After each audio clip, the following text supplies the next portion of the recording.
What up? What up? What up? What up, guys? Fuck, I forgot the poster for everybody to come.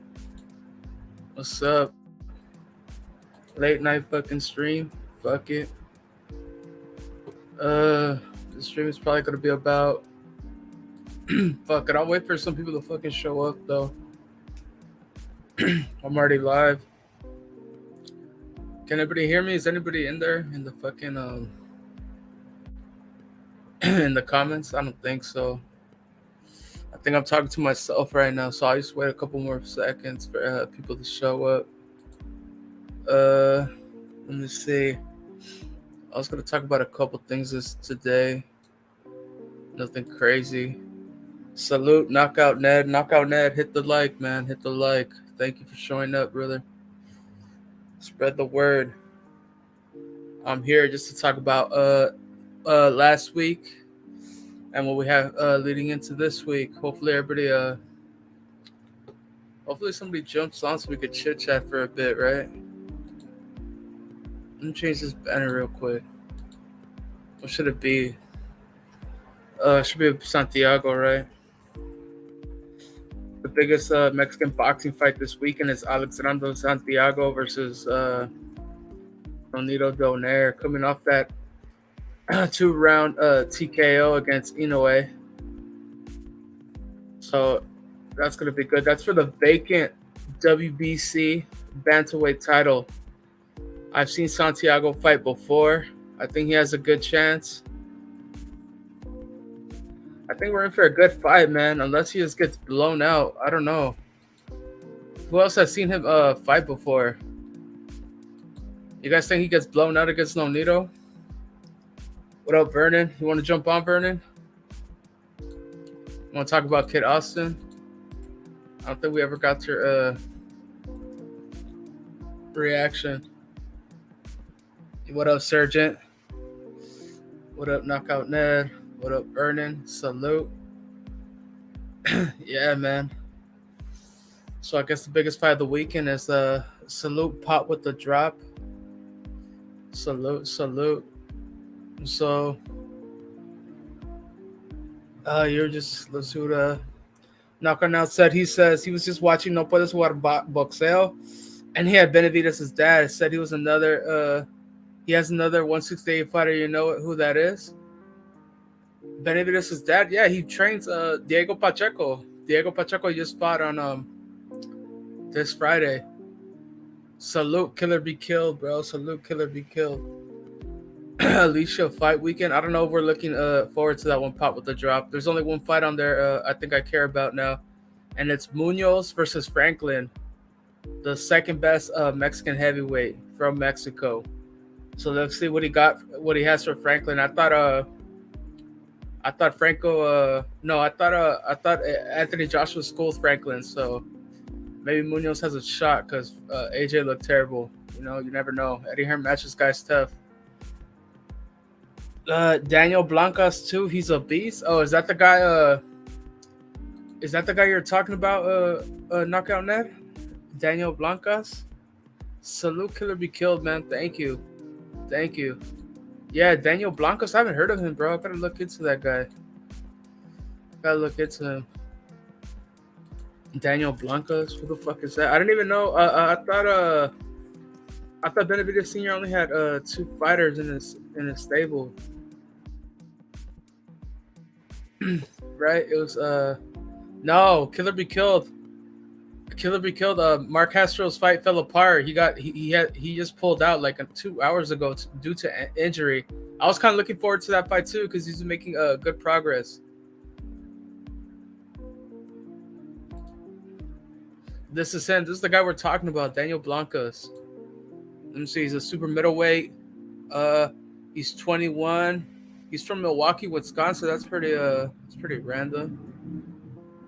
Yeah, he did. Killer Be Killed. He injured a lot. That card fell apart. Killer Be Killed. There's a lot of guys that pulled out. I think the only fights left are the Alicia Baumgartner and Munoz versus Franklin. And you know what? That Munoz versus Franklin is not big enough for me to care. I might just watch some of the Showtime card just for Nonito versus Santiago, I guess.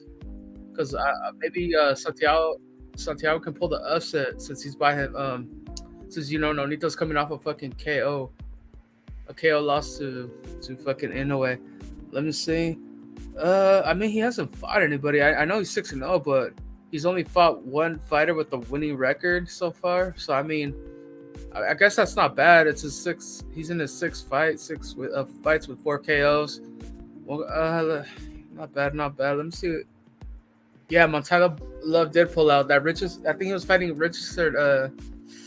What's his name? Richard Hitchinson or something. Oh, he was on this card. Oh, okay. So he probably is trained by Benavidez Senior, right? Because he's on there. He's on a pay-per-view that's fucking headlined by David, and that's PBC's guy right now, right? Or it seems like that's the guy they're trying to build up. So maybe Did you guys watch the Pacheco fight? I know we talked about it on Rapids, man, but I was thoroughly impressed. Somebody has said maybe I overrated Gallegos. I don't think so. I think a guy like Berlanga, another highly touted prospect at that weight class, would have struggled with Gallegos. They probably would have gone the distance. I don't think he would have dropped them either. So I still rate that one for the level Pacheco's at very highly, But we'll see what fucking Gallegos does from now on, Maybe he goes on to fight more guys. Yeah, salute Don RoboCrip, bro. Yeah, Pacheco is a beast, dude. He's representing the city. I would like to hear Don RoboCrip's his point of view on what he thinks Pacheco's ceiling might be, because this guy's from LA. It's been a long time since we had a local guy, right? I can't recall the last local guy. The last local guy I can even name is probably Jojo Diaz, man, and he's at 130, and his career has not gone the way that we thought it would, right? He's fucking he's kind of out. He's kind of what's the word for it? He hasn't outgrew weight classes, but he's definitely fucking ballooned up. I think he just fought like at super lightweight, which is 140. He fought a journeyman at 140. It was pretty crazy. Let's see what Killer Be Killed has to say. Yeah, I think he gives. I don't know if he KOs him, Sergio, but I'm pretty sure he gives him a way tougher fight than he did Diego Pacheco. The one thing I liked about Diego Pacheco is his patience inside the ring. He's very patient inside the ring, especially at age 22. We don't see fighters today with type of patience. Yeah, he does, right? He was pretty cool, calm, collected when Gallegos was in his face, throwing a lot of punches. I thought you could have made the argument that Pacheco was down 3 rounds, right? In the fourth, you could honestly, some people could say that he was down three rounds in the fourth, and because he was getting backed up, the guy was on the inside pushing him back, and Diego out of nowhere adjusted, and he got him with those body shots, and I was pretty surprised. I thought at first I thought Diego's power wasn't translating because he was hitting him pretty clean, but I guess his chin was too good. His chin was too good, so he went down to the body.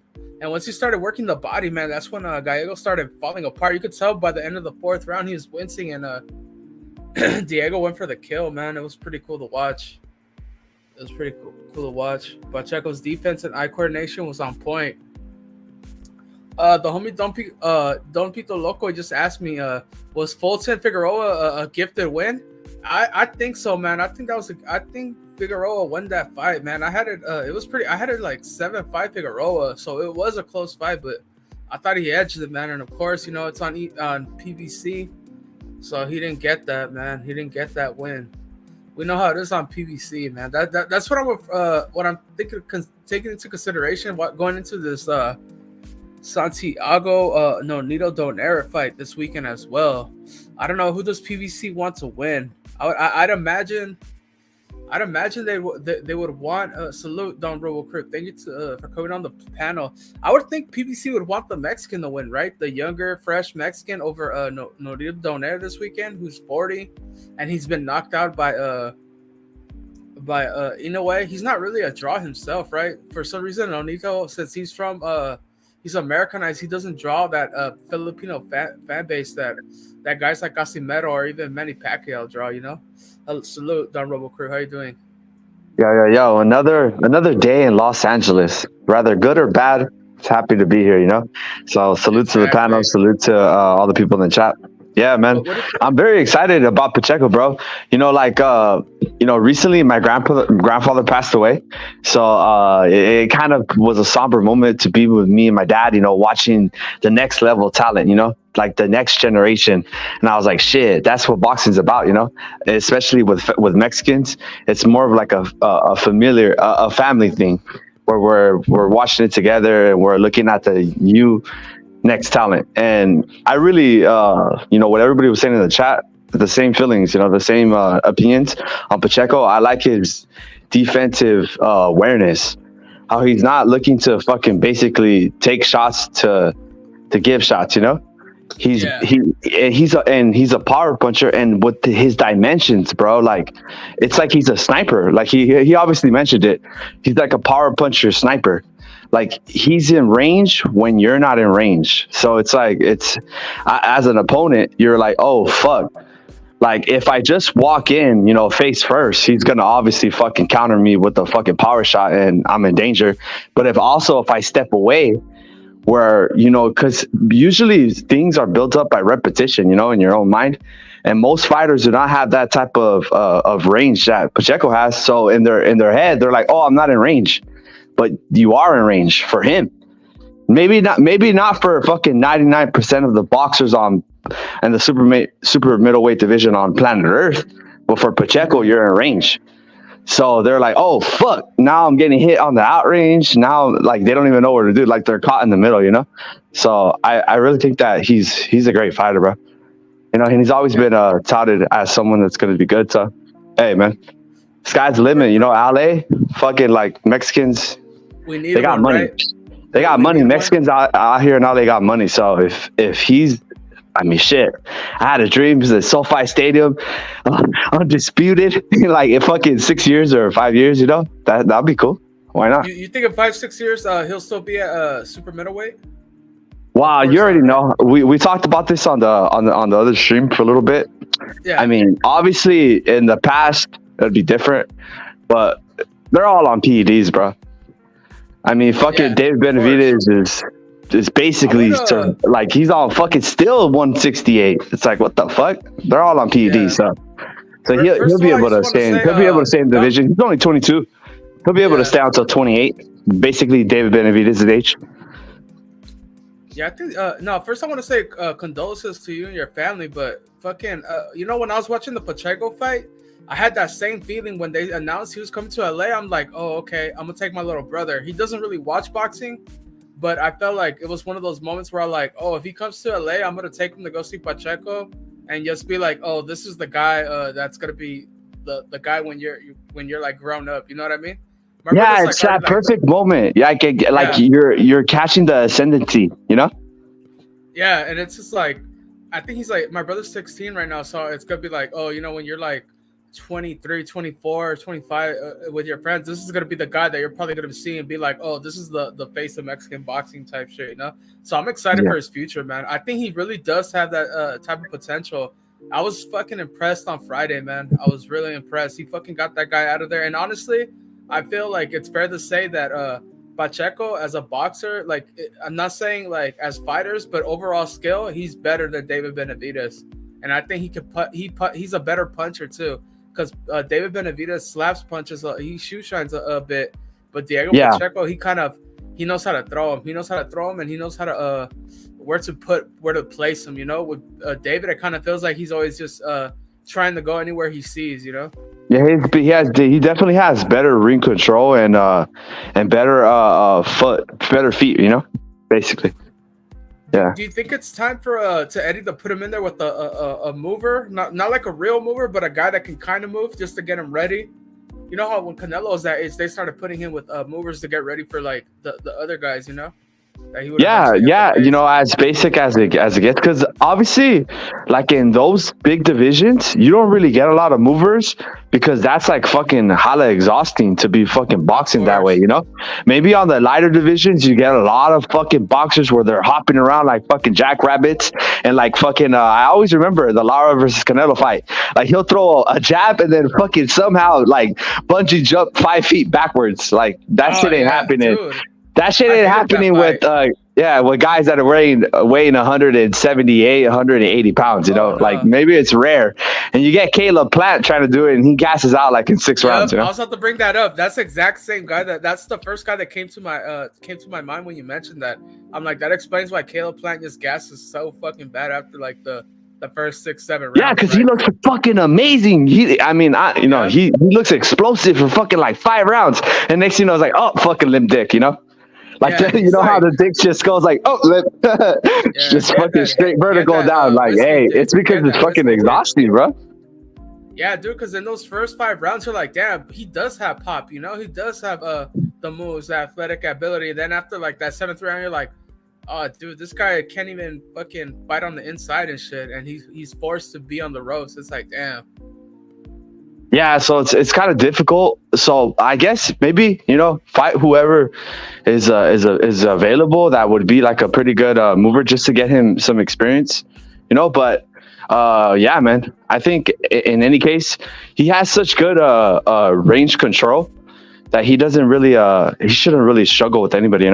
That fucking long ass arms, bro, almost 80 reach. Oh, I You know. know, I didn't know that. I didn't know that, dude, until Rapid fucking brought it up. I was like 79 inches. I'm like, God damn, that's longer than most people in that fucking division. I think that's longer than David, dude. I was just like, yeah. damn. Yeah, and he has a lot of good punch selection. Like he even did like fucking uppercuts. Like he understands what punches to throw, when to throw them. And he disguises his punches too. He's not out here just fucking throwing haymakers like Berlanga, like where you telegraphing that shit from like a mile away. Whereas like if a guy on the street, he might not be able to see, what you're throwing, but a pro boxer, already by the second round, they're like, Berlanga, like it's over already. Like I already know what you're gonna throw before you throw it. Yeah. So Dude. he's definitely way more talented. So that Berlanga fight, man. Of course, Eddie. They're both Eddie's fighters, right? So he's gonna tell him like, who knows if Canelo's would fight Berlanga? I don't know. I feel like I don't think so, man. I don't think so either because Canelo he just doesn't have the fucking what is that what is it called again? Or the name. He might be a little famous, but he doesn't have the credibility. Yeah, he doesn't have, because even before, as he was rising up and he was KOing motherfuckers, there was like a lot of people saying like, oh, this is the guy. This is the Dragon Slayer, right? This is the guy, this guy. And now even those people are long gone. So it's like he doesn't have anything anymore. Dude, because he had that little buzz. He doesn't have buzz no more. Because so it's Puerto Ricans are starving. Promotions are starving for a Puerto Rican, man. So they're always they find one Puerto Rican with the undefeated record. They're like, okay, this is the guy. Let's put all this money on this guy, right? And they kind of force him down your throat. But it's like, dude, this guy, he's not the one, Yeah, well, I think I might be mistaken because I looked this up recently. That there's more Puerto Ricans living in the United States than there is Puerto Ricans living in Puerto Rico, like population statistics. So, like, hey, you fucking and you know that they're down for their baseball. You know that they're down for the baseball, and you know that they're down for their boxing. They'll pay. So, if they get a good fucking Puerto Rican boxer around the New York area, like fuck, that's money, So they are promotions are desperate. Yeah, skills to back it up, bro. Yeah. No, I was gonna tell you, before this fight, before the Gallegos fight, I didn't really think Pacheco was really ready for a guy like fucking Berlanga. But after this fight, I think that fight's a lot closer than people think, bro. I think Pacheco might piece that dude up now, bro.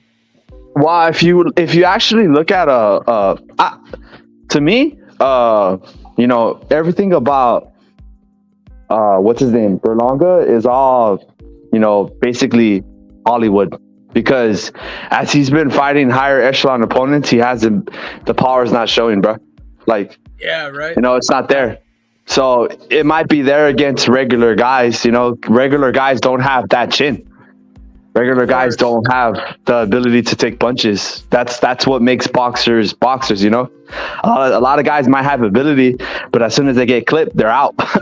That's the majority of guys. So as soon as he starts fighting higher guys, he suddenly can't knock out anybody. I remember that guy, that Colombian dude, that Benavidez fucked up. What was his name? Angulo. Yeah, Angulo. Benavidez fucked him up. If you watch that fight was during COVID. It was like I loved. One thing I loved about COVID, besides trying to fucking get away from the police, hosting parties or whatever, is the fact that you could fucking hear like all the punches because there was no fucking crowd, and they had mics and like, bro, the raw sounds of boxing, like that shit was cool. But in any case. That fight, vicious, right? Benavidez fucking, bro, he lynched him, bro. That shit was destruction. And he fucked him up so bad.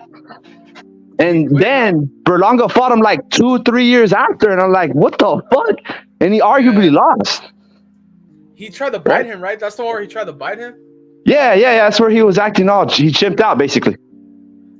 Bro, yeah, because he could. So I was like, "What the fuck?" That showed me a lot right there, dude. Don RoboCrip, Benavidez lost his belt that fight, so he was extra pissed because I think he missed weight, so he that's angry, bro. That was the Pizzagate. That was the Pizzagate, or that was the LA Fitness shut down their saunas, and I didn't have a sauna. Yeah, it was a Pizzagate. Yeah, that's crazy. But in any case, like. You mentioned, Benavidez slap punches, but those slap punches were fucking hurting Angulo, bro. Angulo was hurt like I don't even know how many times, like fucking maybe 40 times in that fight. And then you look at the fight where Berlanga fucking 3 years later, and he's not even fucking hurting him, bro. So I was like, what the fuck, you know? So he didn't even drop him, right? I mean, Benavidez didn't drop him, but he beat the shit out of him. He beat the shit out of him, yeah.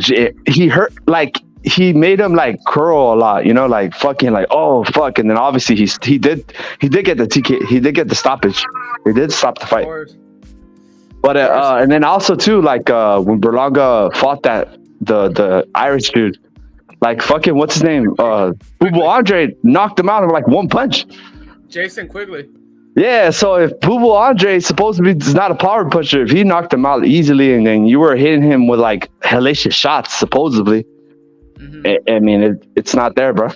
So I mean, he did fuck up the Irishman, though, right? He fucking dropped him like 4 times, didn't he?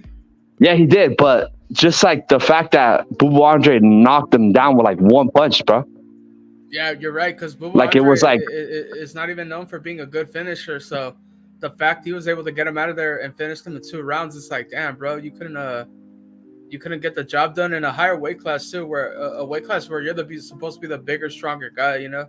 Yeah, that kind of like I know it's triangle theory, but theoretically you're trying to somehow rate someone's power, right? So you're saying, all right, like how you would have to then basically, use common opponents or do the regular thing where you're like, one guy took him like a shitload of punches to knock out one guy, and then one guy knocked him out with one punch. And actually Berlanga fought him after he got knocked out with one, so it's like no points you could give to Berlanga to say that he punches, terrific, that much greater than Bubu Andre, in my opinion. Yeah, the one thing I will say about that fight, though, that Quigley did run, but there was also situations where Quigley caught him clean, bro, and I know for sure Pachecho hits way harder than that guy, so for sure, and he got stunned a couple times, so that alone gives me the idea that even if he catches Diego, he's gonna get cracked back, and I don't know if he could take the punches the same way Diego can, Yeah, and he was giving him fits too. With he's like, if a European fighter is giving you fits with his boxing, you're fucked. I'm just gonna say it right now. Like it's a UK fighter. If a UK fighter is giving you fits with their like boxing ability, a common UK fighter, you're fucked. Like you might as well just pack. You might as well just pack it up, bro. Because like if that's the case, then you're gonna get fucked when you fight like boxers from different areas of the world. Yeah, I would even say not even just UK. He was an Irish boxer, Yeah, an even Irish worse, right? boxer that got finished by Journeyman. You know, at 160. Yeah, and he was giving him Journeyman fits that with like his boxes, the boxing ability, fighting off the back foot or making it awkward. So Pacheco has all that, but he's also has the devastating power. So yeah, Sir, I mean they're both Eddie's fighters. So obviously Eddie would want a Canelo fight because that just means more money for him and his promotion.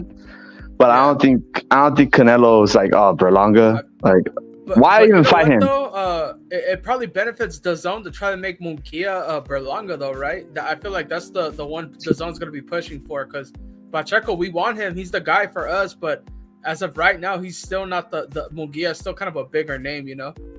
Yeah, but then that kind of goes into the drama with Eddie and fucking what's his name, Oscar. Like, you're basically gonna give up Berlanga. Like, I would rather feed Berlanga to my guy than feed Berlanga to the enemy. Where would you have that fight? Right, of course, Berlanga Pacheco would have to give into some fucking stipulations. No, because Berlanga would hold all. Pacheco needs his name, right?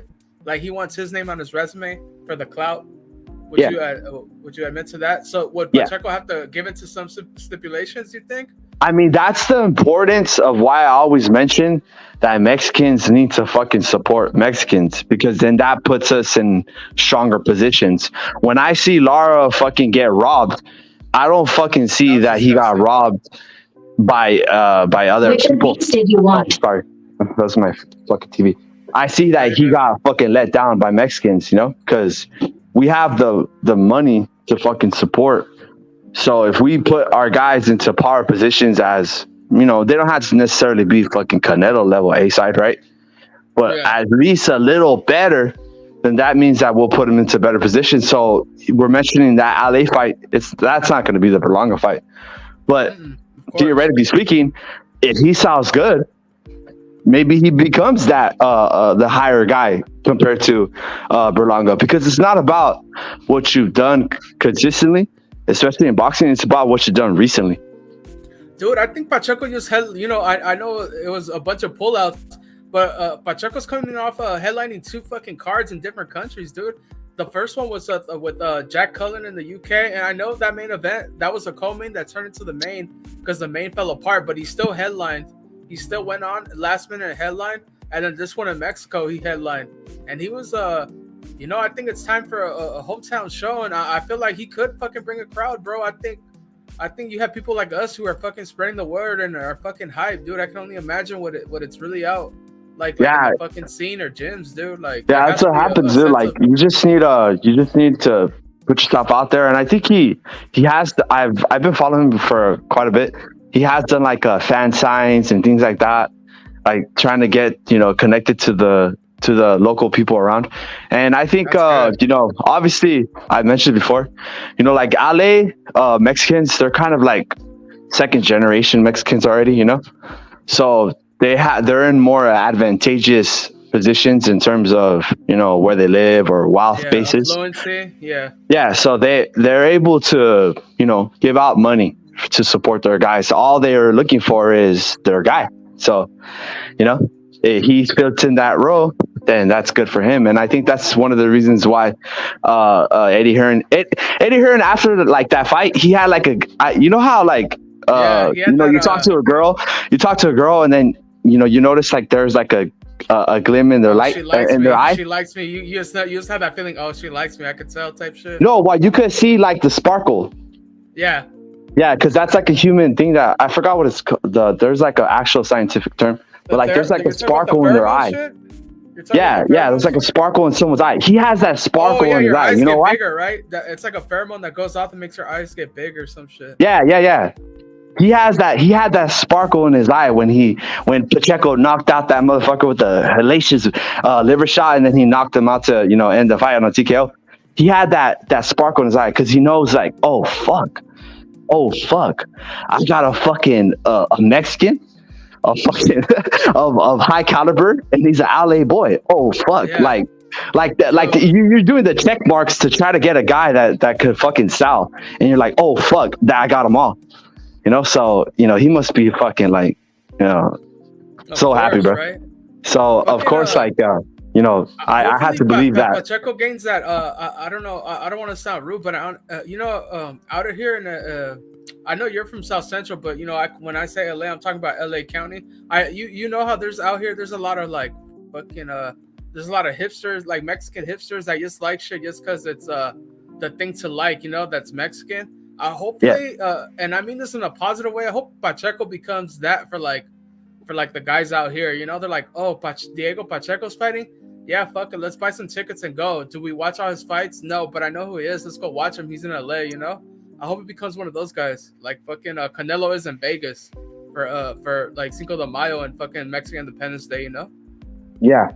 Wow, it's easily possible. So it's all about promoting him correctly, and hopefully he's continues to fight out here and just builds that local fan base. Like maybe like a fucking what's his name did at 140, Ramirez.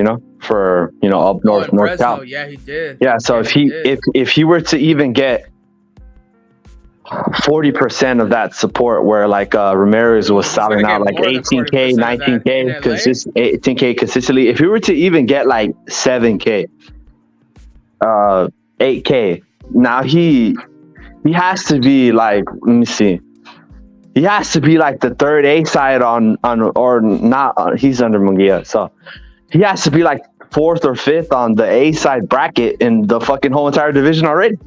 But I mean, who's the biggest? Who's the most popular Mexican American right now? It's Ryan, right? It would have to be Ryan, yeah, Ryan. Ryan, definitely. But I mean, Ryan, but then Ryan's not really a boxer, right? We don't really call him a boxer anymore. He's kind of like well, we don't know he's what the like fuck. yeah, he's super scented boxing. Yeah, he's like a what do they call YouTubers? They call him they call him a content creator, right? He's just a content creator at this point. He's just no, he's a fuck. I think they just call it personality or like in media they call these guys that don't really do anything, but they just like hang around. They're famous for being famous. He's kind of like a socialite. I think that's the word. I think he's just a socialite at this point, right? And Well, I mean, yeah, well, I mean, he has fought like pretty good caliber opponents, so we'll see what his career ends up being. But definitely like that type of fame, I'm not even sure how to replicate that. It's very difficult. There's a reason why not many are able to, regardless of ability or anything, right? But yeah, of course. you don't necessarily have to be that fucking level of famous. I mean, that's once in a blue moon. And maybe he could do it in a slower way. Maybe he could, as time goes on, gather bouts. And then obviously when Canelo leaves, Mexicans are still going to be here. So we're going to look for the next guy. Of course. Right? I think we have it with Diego, right? So that's what we're hoping. Yeah, and then like I've always mentioned, in the chat, how people say, oh, and it is true. Like, but even Bob Arum said, like, the best thing to have is a Mexican A side, and that's right now, and that was actually in the past when we were a smaller population, and that's only going to increase because right now we're a younger population. So theoretically speaking, as we get older, as we get more average age, our age increases, and we have more people of age that are working and have money. That support should only increase, which makes our guys even more of a super A side, So Yeah. in the future, we could definitely have more. Don, So hopefully, let me go ahead. ask you something real quick. Are you one of those people that want you want them to match up with Pacheco with Quigley in LA, or do you want a slightly different opponent? I think I want a slightly different opponent, but a lot of people are saying they want Quigley to be the guy he fights in LA, just to see how he compares to Berlanga. That could be good, dude. If you're doing it with the end goal of having the Berlanga versus Pacheco fight, Quigley. I mean, yeah. I think I would like to see a fucking a more American type guy, just a name that's obviously like he's not like in their prime, but it's past their prime. But somebody could with a decent name value that he can knock out. You know what I mean? Doral? Oh, Darrell, that would be fucking perfect. That Yeah, would be fucking fits a perfect, lot dude. of criteria, right? Yeah, of course. He's old. He's a name. You know, it's a good name for his age. He's a At former 22. champion. Yeah, it's a good fucking name on his fucking resume. It's a checklist. Okay, former champion. You know, he's ready maybe for a title shot. I think I saw Killer Be Killed mentioned that he's already number 3 on the WBO. Obviously, we're waiting to see what Canelo does, right? Because he has 3 fights, and who knows how long he's gonna have those belts for. So, Pacheco's gonna be waiting around a long time, not a long time, but a while. So let's see what kind of fights he can get in to develop before he has to go up there and maybe even possibly fight Canelo, bro. Yeah, I wouldn't put him in with Ryder. I don't know. That's No, I wouldn't put him in with Ryder right yeah, now. that's too early. I mean, Ryder arguably beat Callum Smith, you know, which is a champion. You know, he's a Ring Magazine champion, so that's kind of dangerous. I mean, Canelo couldn't fucking you could say what you want about Canelo right now, but fucking Canelo couldn't knock him out. He was beating the shit out of him, bro. Canelo Yeah, so he was taking hellacious punches, and he's a big ass dude, right? And like the thing about punching smaller guys is that they're small targets, so it's more difficult to land shots. And Pacheco's lengthy, and I don't think he's dealt with a guy that's that skilled defensively or that responsible defensively, or a guy that's that physically you know. Derevchenko's too soon too as well. Pounds. Derevchenko. Did you see the fight he gave Jaime Munguia? I mean, like, I think it's still too soon for that fight. We need a fighter like a tier below that. You know, we just need a couple more fights a tier below that. Maybe like Steve Rolls. That's a good one. That's a good one. Steve Rolls. That's perfect. Actually, that's perfect. Actually, yeah. Bring Steve Rolls to LA, dude.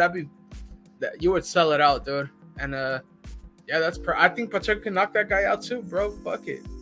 Yeah. That or the Argentinian that knocked down Berlanga. Anybody that gave Berlanga the work, bro, would be good. Even that who's that guy that knocked down Andrade recently?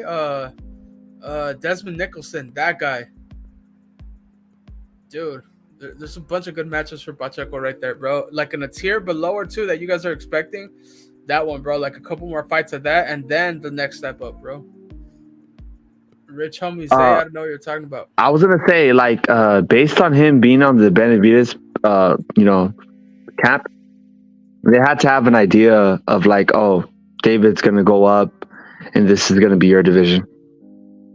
You know, dude, they have to. That's what I'm thinking. David, yeah, because there's no way they're gonna fight each other.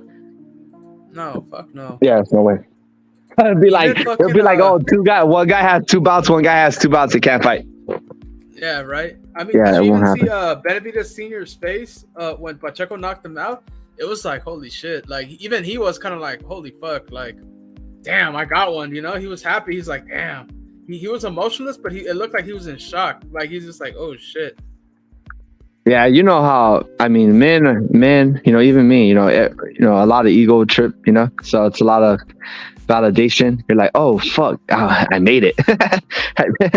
And obviously, you know, he obviously he had two good sons that are boxers, so now he has a fucking other dude that's like, oh fuck, you know, he's on cloud 9. He's the shit, bro. He's the shit in his head. Right after losing Ryo down Robo Crib. Yeah.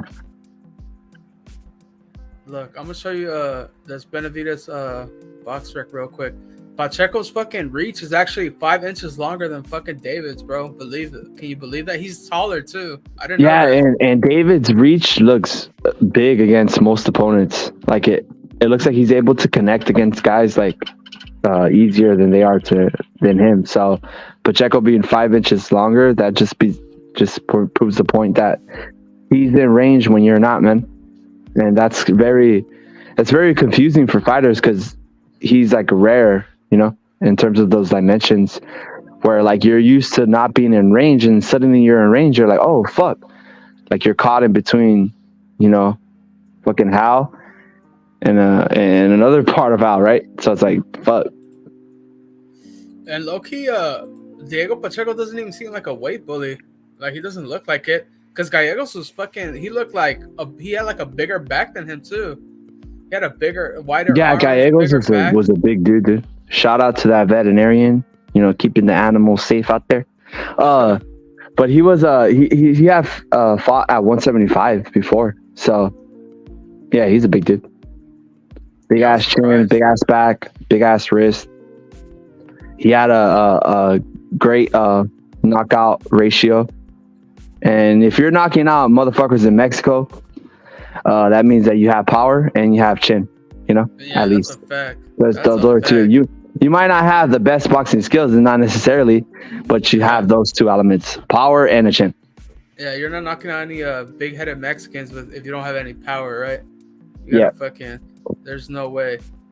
Damn, dude, there was even some novice dude that he fought before. He was like from some Sonora, Diego Pacheco. Yeah. And that dude was fucking throwing haymakers. Like, they look more powerful than what Berlanga's throwing, honestly. So, how do you think Gallegos does against Berlanga? Dude, he might just beat him. That's my opinion. Exactly, dude. He might just beat him, bro. Like, fucking Berlanga has fucking terrible feet. Terrible. He's like he has to be like on a fucking stance to just, how fucking baseball players, they're like, all right, you're up to bat, motherfucker, and they're like, all right, let me fucking stretch out my leg, let me stretch out my arm, let me fucking say hi to my girl in the fucking stands, let me put this bat through this fucking shit, and then now I'm ready to bat. Like, that's how he needs to be. He has to be like this fucking perfect stance. He has the wind has to be blowing on him perfectly, and you have to be standing in the right position just for him to attempt a shot. So Gallegos is gonna be like fucking all over him, making him uncomfortable. So if he puts him on the back foot, it's over. It's over. That's one thing we haven't seen. It's right? over. So it's gonna be it'll be fireworks, or he's gonna get knocked out. I agree. That's a fuck. Berlanga should fight that guy next. Fuck it. Yeah, for real. He should. Bro, that'd be a good test for him. Which is kind of crazy because he's fucking like 5 years older than fucking Pacheco. And we're looking at Pacheco's opponents to be like fucking fucking little step ups for him, right? So Berlanga is 27? I think Berlanga is 27, isn't or 26. He's 26. Yeah, that's already. I mean, it's already right on the wall right there. Yeah. They ruined his career when they started padding him, dude. When they padded him with those 18 bumps to get him the KOs, you ruined that. You never gave him a chance. You never gave him a chance to learn or to build any type of skill and shit. Yeah, he should. He's like that. He's like those dumbass people that watch World Star Hip Hop, and he's like a backyard brawler, and suddenly he's Kimbo Slice, thinking that he's gonna be able to perform against pro athletes. And what happened? Kimbo Slice got knocked the fuck out. Yeah, bro, he was fucking. They were putting him in there with real killers, guys that had training. He was getting fucking pushed around like he was just a fucking, he was getting ragdolled like he was like a whore, bro. He was getting pushed around like he was a whore, bro.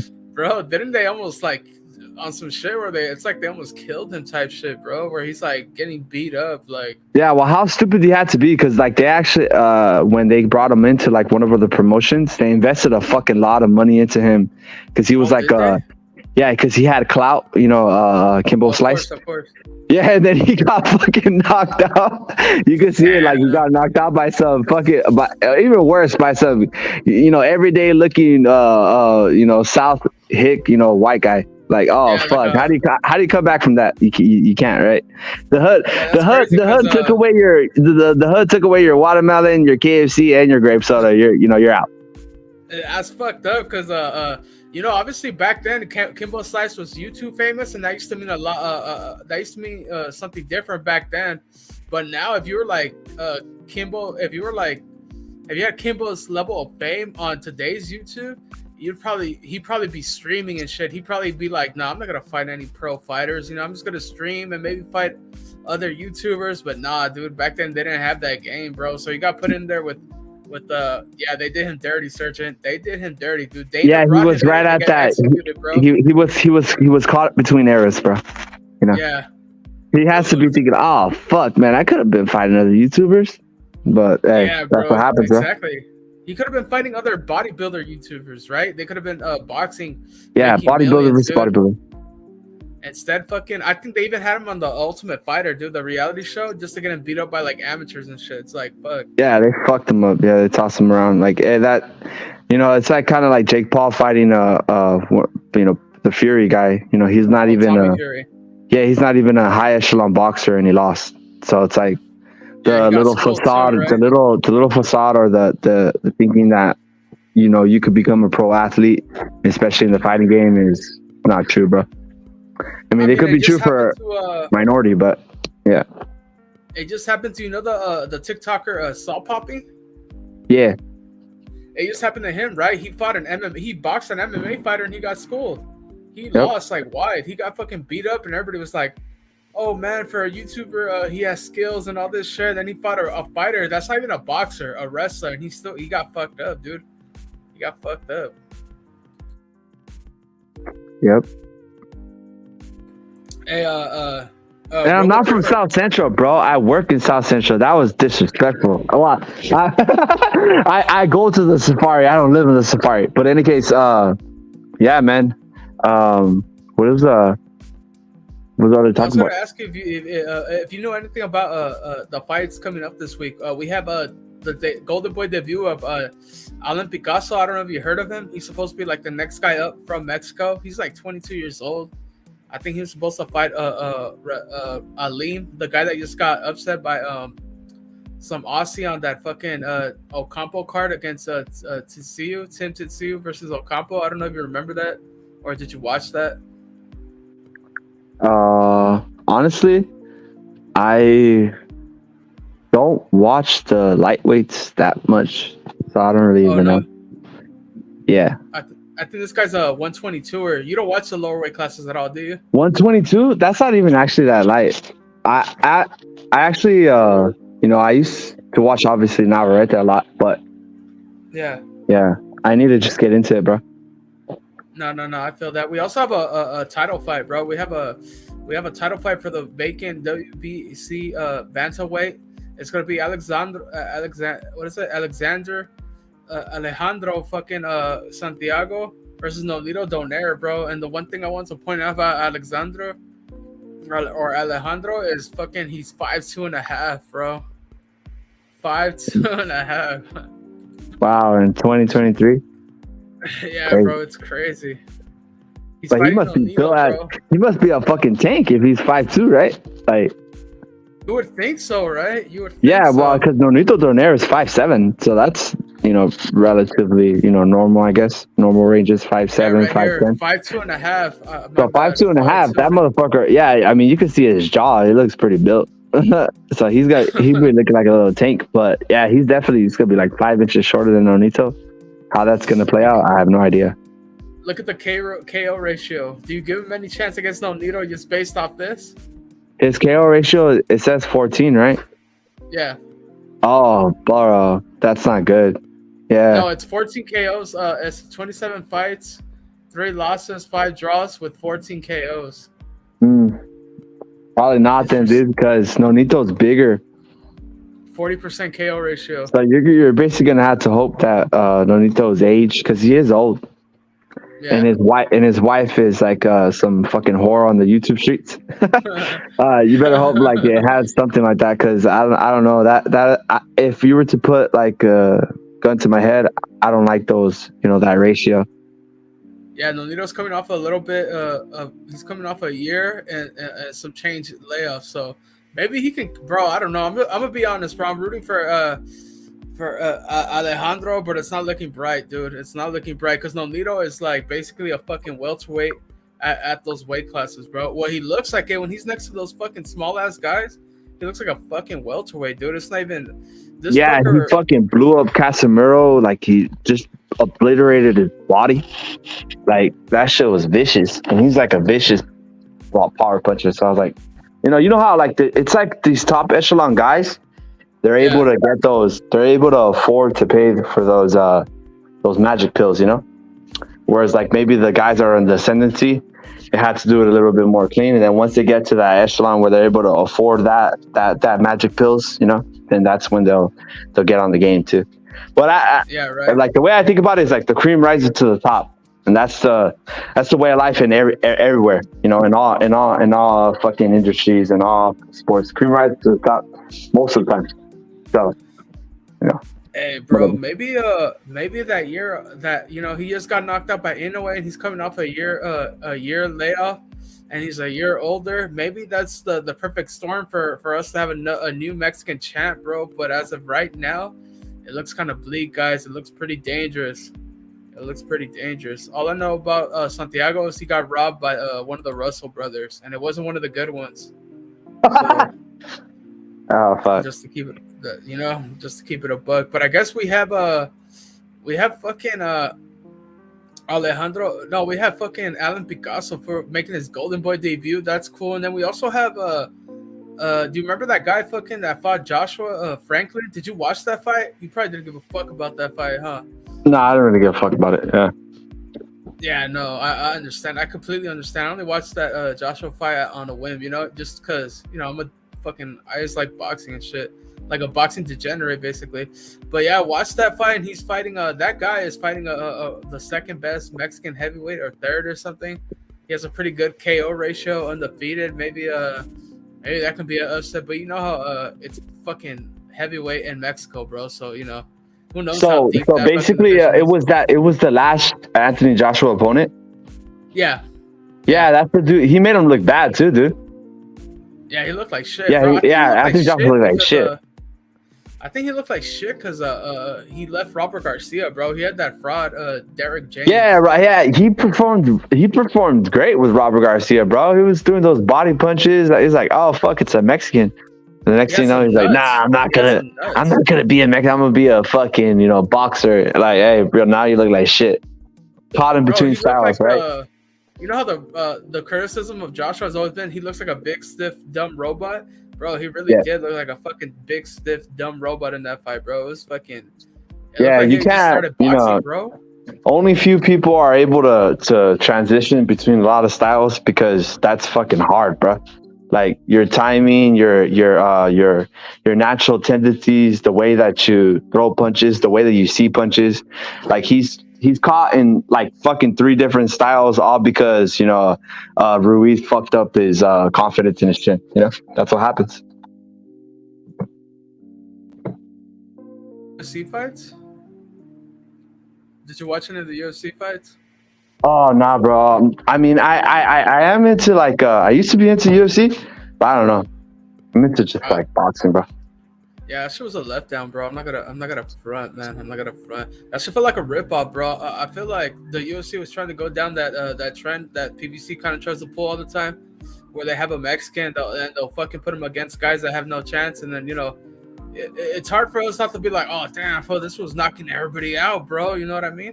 It's hard not to fall into that fucking mindset where like, yeah, I know they suck, bro, but he's knocking them all out, bro. He's making it look too easy, I think the UFC pulled some shit, a fast one like that on us this weekend, bro. Oh, that's just the feeling. But I always thought that, obviously combat sports would be good for Mexicans because Mexicans typically have power and chins, right? Yeah. So I was thinking, obviously, we already had a heavyweight champion in the UFC with Mexican descent. And I was thinking, what is better for Mexicans, like in terms of like their natural abilities, boxing or UFC, in your opinion, since you're a UFC fan? Damn, you know what? I'm not gonna front, dude. In fucking MMA, dude, a good chin and some fucking pop is gonna take you a long way, bro. Even if you don't have the wrestling, bro, you still got that one fucking crazy haymaker that get a guy out of there, I'm not gonna lie. In boxing, it feels like I don't know. It's just different. It's different because in MMA there isn't as much pedigree, dude. Let's just be real. In MMA there isn't as much pedigree. No. Canelo has like 75 fights or some shit and like 100 something amateur fights before he turned 15. That's a crazy amount of pedigree, dude. In the UFC, you got guys that are like Mexican that started fucking wrestling like at 24 and they're fucking champs now or some shit, So it's not the threshold is not the same, dude. But if you're gonna be a random Joe, I think a random Joe Blow, and you want to fucking make money fighting, the UFC will probably be your, you probably have the best luck to succeed in there. And that's what I think, dude. I don't know if you agree or disagree.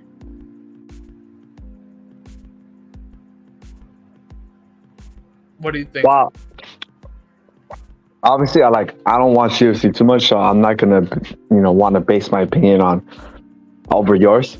But I just Yeah. thought chin power, that's pretty important in all types of fighting, right? Yeah, of So course. like if you were to select two things, like you got a good chin, yeah, you got power, yeah, all right, sign me up.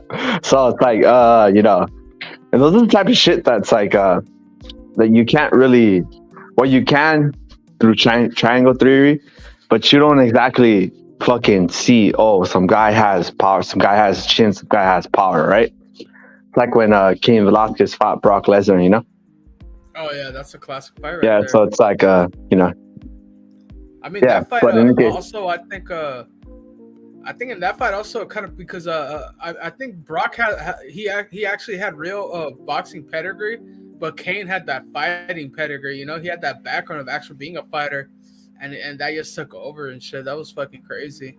yeah, it was a crazy fight. So Salute to I was Don. thinking like, fuck, maybe a mix. Why not both, right? Yeah, dude. I mean, hey, man, if you want to if you have the goods and you have the skill, obviously I would pick boxing, because boxing, fucking, you could become like you don't even have to. Not everybody can be a Canelo, but you can at least be like a fucking a Valdez, right, and sell out your hometown type shit, and you probably make triple what you would in the UFC. Yeah, and then obviously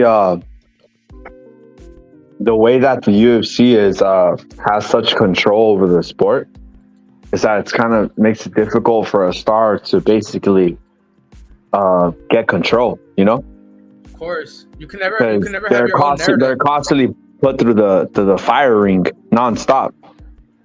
So they kind of like, there's like a quick ascendancy and then a flame out. Yeah, you know why the flame out happens? Because how in boxing you take a loss, they find the right guy for you to come back and rebuild confidence. In the UFC, it's kind of like you're falling down a stairs. It's like, oh shit, there's another flight of stairs I have to fucking keep falling down. It's like, fuck, you might lose. Your next opponent's just it's probably gonna be just as tough as the guy you just lost to, and if you lose to that guy, the guy you're fighting next is probably gonna be just as tough as that guy, And and you lose your confidence, and it's over. Yeah, dude, it's insane. Salute Frank, salute J-Rock, bro. Salute the Don, bro. Thanks for thank you to everybody showing up, bro. Hit the like, jump on, chit chat. Fucking you work today, Don RoboCrib? You had any exciting? Yeah, I worked a little earlier, but obviously I got out safe because I'm talking to you guys. So salute for all the Dons keeping me safe out there in the streets. But I worked today, and I'm not gonna work tomorrow. I'm gonna go for some fucking licensing, some CPR licensing that I'm trying to get, credentials, just in case one of you guys faint when Pachecho knocks out the future champion and becomes undisputed at 68. I could resuscitate you with some fucking shocks and things, or I don't know. I was gonna say, was that something you wanted to do after you heard what happened to fucking Virgil? Oh yeah, you fainted, bro. I'm gonna be right there. You're like, hey, I'm the full facet RoboCrip. I'll be the bodyguard. I'll be I'll be the bodyguard. I'll be the guy that shoots someone, and I'll be the guy that basically give you a resuscitate you, to come back to life. All the skills. When you're working security, are you the type of, because I told you I used to work security down in LA too, and how there's fucking different. How when you work security, you run into guys that take it way too serious on some shit like that. Are you the type to be like shoot now, ask question later, or are you just the security that's like, all right, man, keep it moving? Wow, did I tell you guys what happened at that store that I'm at right now? No. So basically, it was like 7 p.m. more or less, and a fucking crack addict came in, and I actually showed you guys videos of crack addicts right there, right? Where they're just acting belligerent or acting all crazy and knocking down stuff and acting like a fucking crazy ass psychopath nut, right? So in any case, this guy came in and he just started stabbing people randomly. Oh, no way! What the fuck? He just started stabbing people randomly. So as that happened, there was a big ass commotion and people started fucking getting scared and all that stuff, right? So one of the workers ended up grabbing him, and you know how you grab someone in that type of headlock where you put your arms around their arms, and then you bring your hands together and behind of their neck. You know, chokehold, like so, a back of the head chokehold type. Yeah, shit. so their arms are all like flailing and shit. Yeah. So basically, he was able to sneak up on him. Thankfully, before I don't even know if he killed people. Maybe not. No way. You know? So he really went in there with a fucking like a real knife, or was? Yeah, he just went in there with a knife and just started stabbing people up randomly, bro. That's crackhead crazy, shit, bro. right? How long ago was this? Huh? How long ago was this? Recently. I don't actually know the date, but it was recently because I replaced him. I replaced that person. So, hey, don't fucking get between my story. I'm fucking losing train of thought. But in any case, so he started stabbing people uncontrollably. He got him in that fucking chokehold, and then he dropped the knife, and then the security guard shot him, dude, while he was like controlled, and he dropped the knife. So now he's looking at like a murder charge. I'm like, oh fuck. Way. Yeah. So I was always mentioning to like my friends. Because I've been in security for a while and have other friends that are in other fields, whatever. And they're like, hey, so when shit gets down, do you just fucking start fighting? And I was like, wow, I kind of have to think, put myself into good positions and basically try to avoid fighting, right? And these motherfuckers are like, oh, no, you got to fight 24/7. And I was like, wow, if you do that, you're getting, it's dangerous, right? So, yeah. But in any case, a lot of these people, they watch like cop shooting videos, or they watch like security officers losing control, and it's like they watch the fucking video like 50 times, they watch it for 40 minutes, they replay it like a billion times, and then after that they come to the conclusion what they would do. That's not real life, dude. Real life is like you see a guy stabbing people, now you got to react or you might die. Oh yeah, dude. It's like an instant. It's like if you're in ground level 0 and suddenly you're in 7,000 feet in the sky. Yeah, it's very tense situations. That always happens. Like when we have like those. I don't know if you could bring it up on YouTube without getting flagged, but when they had those mass shootings, and then you see the comments and you have people like, oh, this is why we have to keep guns legal, because I would have gone in there with my fucking gun and fucking been shooting people. It's like, no, you wouldn't, bro. In that type of situation, the adrenaline is usually too much, and a lot of people, honestly, they freeze up, bro, because in it's dangerous, bro. Like, yeah, the deer in headlights, right? Yeah, of course. It's like you've seen a lot of CCD of basically a security cam footage of people like they're get hit by cars, and the car is like coming like from a mile away. It's like, oh, why did you move? It's because you're not used to that situation. Your brain is like fucking, you're first of all, you're startled as fuck. And then, it cannot fucking process the information fast enough for you're shook.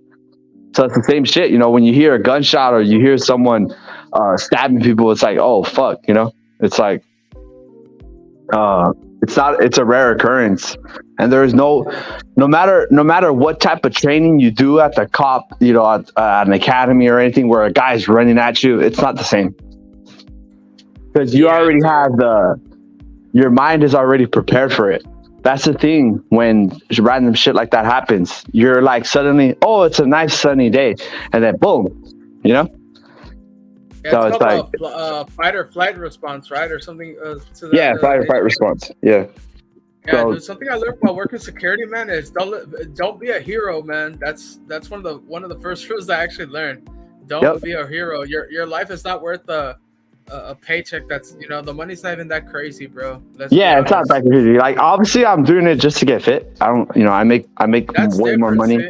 I make way more money in other avenues, but in this case, like I saw like a Crip beating up his wife in the parking lot.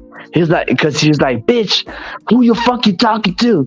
Who the fuck is this on your phone? Damn, bro. Who the fuck? And he was beating her up, right? He was beating her up, smacking her around, spitting on her face, and I was like, hey, smack her some more. I'm gonna stay in here. Holy shit, bro. But honestly, just to keep it, 100, right? If I saw a Crip harassing the tamale worker, bro, I just might lose it, bro. You might pull it out, bro. I just risk might lose it, it, bro. I just might lose it. I might lose it, and suddenly you're gonna see me on the BLM, the BLM. Hey, we got this fucking white Mexican. He shot. Hey, I'm just letting you know. Like that Subway guy, bro. They're gonna have your picture fucking going around everywhere. Yeah, bro. And I'm gonna be the face of white hatred towards black for Mexicans. So be prepared. But I did, I did go up to the tamale worker and I was like, hey, bro, anything, call me. I'm right here. Damn, for real, some shit like that. I got your back type shit. Yeah, I mean, it's different from Raza, Yeah. Let their people take care of their people, and I'll take care of mine. That's the way I think. Yeah, bro. But see, no, I get that, bro. But hey, was that when that guy was slapping up his girl? Was it broad day or in the evening at least? Broad day, bro, at 4 p.m. Broad day, damn. That's how I was like, where the fuck am I? I was like, where the fuck am I? Because earlier you said, I know you're from South Central. I was like, this motherfucker say I'm from South Central. I was like, I'm not from South Central, bro. I've been having, like that epiphany. You have an epiphany. You're like, oh, fuck. Like, oh, shit, this is the way it is. I've been having epiphanies of fucking violence and crip nature every fucking, 2 seconds. I'm like, oh, fuck. And that was one of them where you're like, oh, shit. You come over here to the safari and bitches just getting slapped up in broad daylight, 2 p.m. Yeah, I grew up in areas like that, bro. So to me, when I did security, I was like, I already knew the damn, bro. I should probably mind my business in this one, But I'm surprised he was doing it broad day, bro. Yeah, because obviously I grew up in some city called Downey, which is in a better Downey, Whittier. Yeah, so which is like a better neighborhood. So if you were to see that, you'd probably get a lot of people and be like, "Hey, stop it, sir." Yeah. Like, hey, sir, stop it, sir. Stop, like get in between, and the next thing you're like, oh, you're getting hit yourself. Yeah. So it's like, if someone's the way I process information already is like, if someone's chimping out, let them chimp out, But the only thing that I draw the line is if it's Raza. And I posted a video of some dude, like some fucking chimp. He was doing cartwheels on the floor, like how like the military, they're like duck and roll, bitch, and he was ducking and rolling on the ground, getting all dirty and shit, and he was doing all that shit because obviously he's high on crack, right? Yeah. Or he's like a fucking globetrotter. And then after that, he would be going up to young moms and their kids, or grandmas and their kids, or grandpas and their kids. So I was like, fuck that, bro. Like I saw it 2 times. I was like, I can't take it. So I went over there, I was like, hey, get the fuck out. And I saw him. He had like fucking rabies on his fucking skin. I don't know if it's like typhus or I don't know what the fuck it is. And then he had like some goo coming out, some type of like rotten shit coming out of his mouth. Like some pus or some shit. Yeah, like some pus shit. And I was like, oh fuck, like bro, HQ need to send in some visors for RoboCrip, bro. So yeah, I kicked him out. But that was just the illustration to say, like, I ain't gonna put up with that shit if it's especially with Raza, dude. I don't know. I ain't gonna put up with it. I'm surprised you said your coworker went and grabbed them, bro. To me, from just working and taking the subway and shit like that, I would never touch a fucking homeless, bro. That's dude. Why when, like that subway video where people were praising him, I was just looking at that guy like, man, that guy's crazy, bro. I would never touch a homeless because they scratch you, they fucking bite you. Damn, bro, you might catch some real shit right there, bro. That's why. Bro, if they scratch you and they have HIV, bro, that's it. Yeah, that could potentially be it right there, bro. That's what I'm saying. Or if you put your hands in their fucking pockets, they got needles, boom, suddenly you got HIV and you got some heroin, or you fucking, I don't even fucking know, So it's like, yeah, it's very dangerous, bro. So RoboCrip is reevaluating his position. RoboCrip is reevaluating his positions.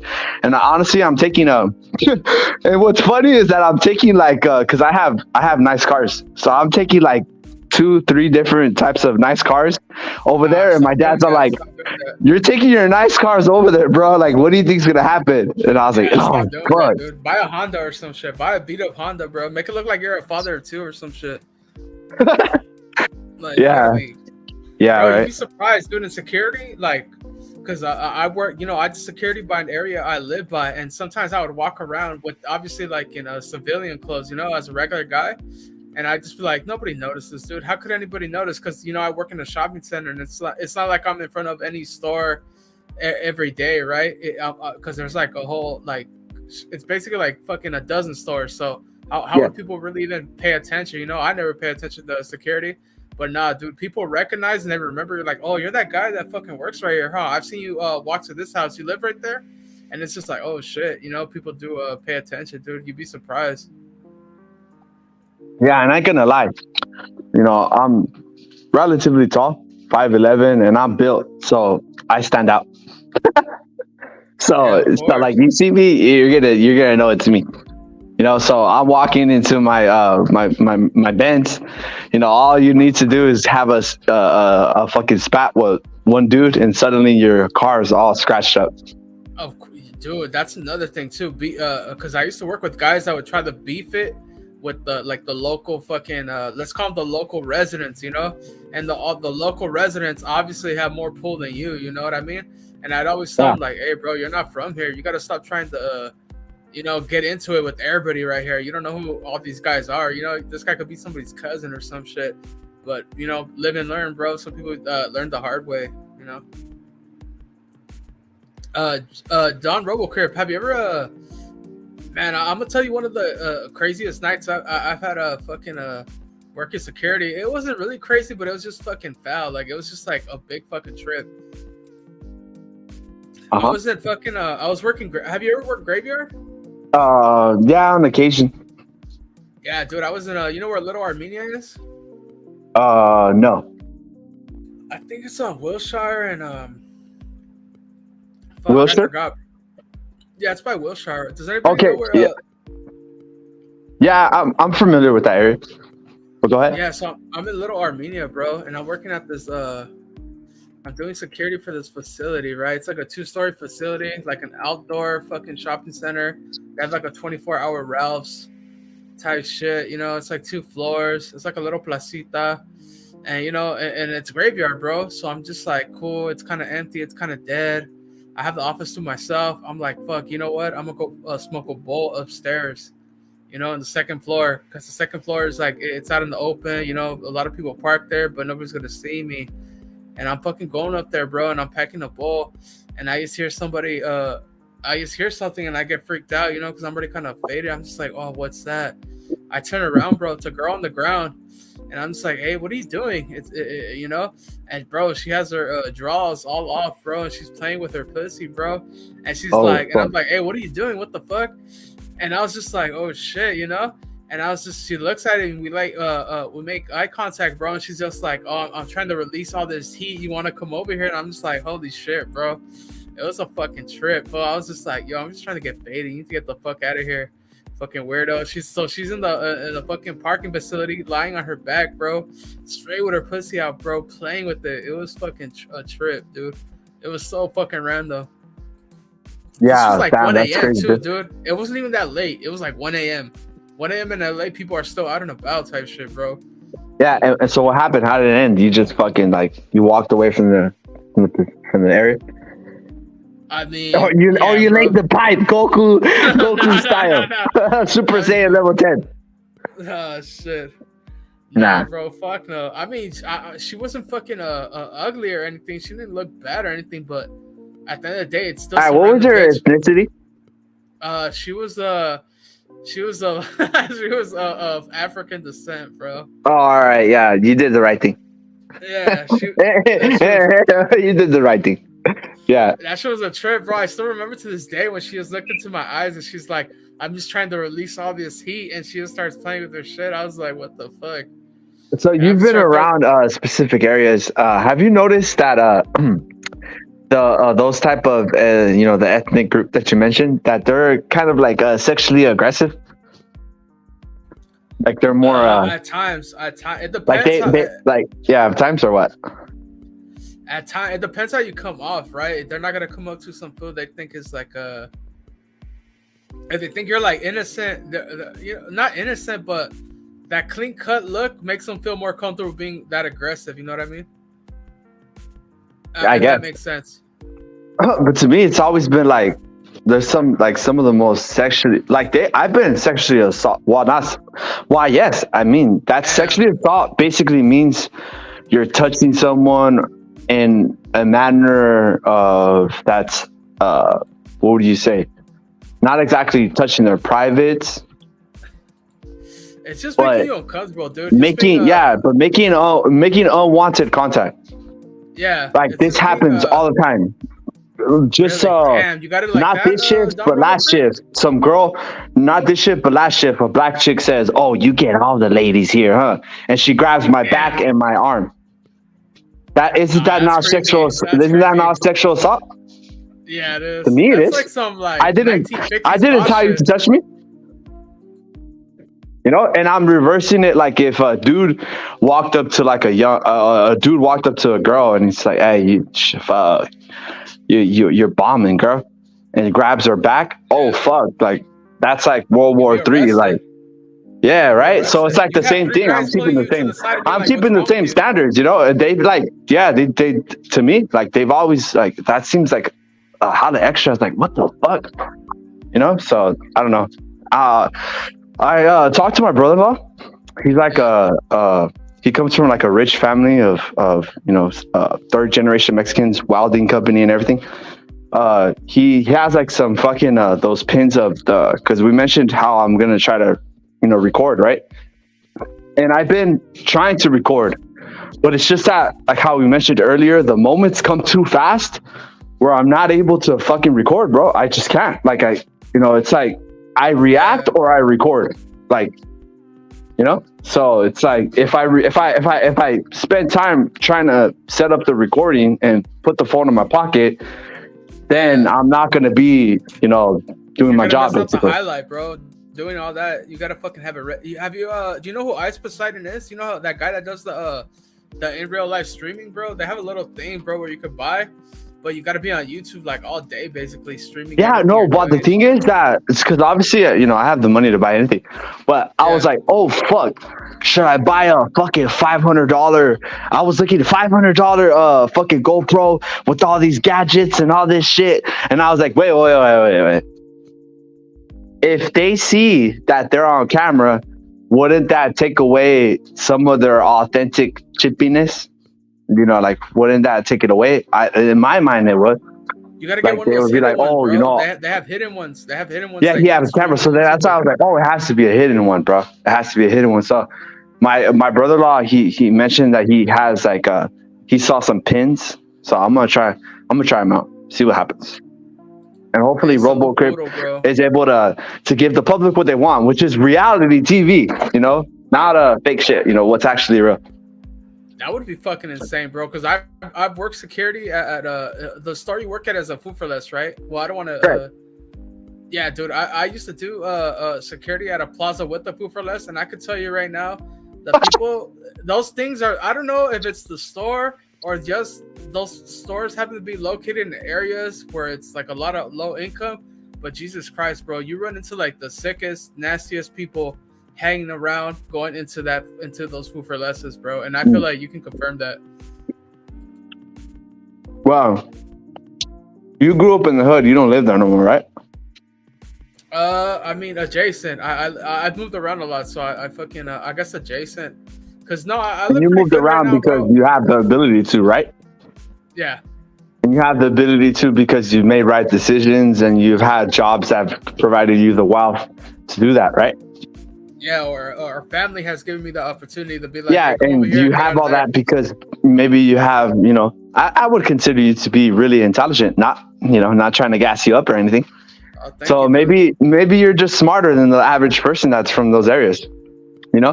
Somehow blaming society for being in the hood 24/7 for like fucking 5 generations. Maybe it's not society, maybe it's you. And sometimes people, there's always going to be people at the top and there's going to be people at the gutter. And all those people in the gutter, they're going to be stuck in the gutter, bro. So those crazy ass people, it's like this fucking dumbass supervisor coming and trying to tell me, hey, bro, I know this story is crazy, bro. I know this story is hot, but all you gotta do is show people respect, and that's gonna solve all your issues. I was like, motherfucker, the people that are far gone, the people that are are far gone in terms of like their mentality, where they're ready to fucking fight, die for simplistic ass shit. They're not people that are on that wavelength, you know. They're not someone that you could. They're not people that you could reason with. So when you see a psychopath at 2 a.m. in the morning walking down the street, you don't go, "Hey, what's up, bro? My name is not. You want to be friends?" No, what you do is you fucking cross the street and walk the other the other side, right? That's what you do. Yeah. You know what's so crazy? Don Roker. I remember because I'd be in different chat rooms, and I remember I saw a fucking so white not I don't want to specifically call out white liberals, but it was a white liberal. It just happened to be a white liberal at this point, and she's like, "Oh, you crossed the street because you saw a Mexican and or a black person at night, and they look a certain way." And I'm just like, and I remember just offending the person that said they did, and I was like, "Well, no shit, dude. Why wouldn't he? I'm Mexican. I would fucking do it too. You don't even understand how wild some of these people are at these times. You just don't know how crazy people are out there. It's like a lot of people just stay in this bubble and they just make believe online. It's fucking insane." Yeah, if I see a crackhead, I'm not gonna be like, "Hey, bro, let's be friends." I'm gonna be he's a crackhead. And honestly, I'm kind of going through that, to make it a personal element. I'm kind of going with that with one of my brothers, my youngest brother. Oh, he's kind of fucking losing his brain in terms of like the reason why he's kind of going through separation with this girl. Oh, and this fool's basically, he's that guy that I mentioned that got like 100K as soon as he turned 18 because of some skateboard accident that he had. In the city, the city had to cough up 100K. So if you see a stop sign across your city, trip over it and bust your jaw. You'll get a shitload of money. But in any case, shout out to Don Roker for the plug, dude. For 100K, thank you. Yeah, over 100K. It was actually 135 to be precise. But in any case, hey, that's better than getting hit by a drunk driver, bro. You get hit by a drunk driver. For real, right? You ain't gonna get any money from him. You might as well get injured by the city. Minding your business, you're gonna get 5K, bro. So if you're gonna get hit by somebody, you get 5K and a busted ass back. Busted, bulging disc forever. But in any case, he's kind of going through like a separation issue with his girl, right? And like, he was in an abuse. He's like in a power position, obviously, because he had a shitload of money, and he kind of like got away with emotionally and physically abusing her in terms of like intimidation and all that shit. Damn. And kind of like, "Oh, you better do what I say, or else I'm gonna kick you out. No money for you," Bro, and basically she's had enough, right? And she's like, "I don't want to be with you no more. I don't want to be with you no more." And this fool, he just can't accept it. Like, he's like, "I can't accept it," and he's like acting psychotic and shit. He's been going to the shooting range, shooting, and he's like, just acting like a fool. So when you're dealing with people like that, you can't talk to them as if they're normally sane. You gotta treat them as if they're like, for Cocoa Puffs, bro. He's 18. He's 20. He's too young, bro. He doesn't get it. He's too young. Yeah, it's good. That was like why this fool. I mean, he's a good-looking dude, and that fool. He had money. He's not missing any elements, right? And he would basically be cheating on her, right? And he would tell her like, "Oh, you could talk to whoever you want to talk to, and I'll talk to whoever I want to talk to, and all we have to do is just keep it private." What? Yeah. Bro, what the fuck? You're setting yourself up. So basically, he was just fucking. He was just fucking her up, bro. Like, he was just like emotionally like abusive and shit. And the thing is that he has 2 kids with her. Nah, no mamas. You can't do shit like that, fool. You're setting yourself. Nah, fool. That's why he's acting crazy, bro. That's why he's acting crazy. You can't. Yeah, so he's out, dude. So, I'm basically gonna have to try to treat him like not even that, because my brother. So tomorrow I'm gonna be going to the police station and trying to do a red flag law on him, bro. No way, is it that bad? Oh, wow. You know how they always fucking say, "Oh, there was signs, there was signs."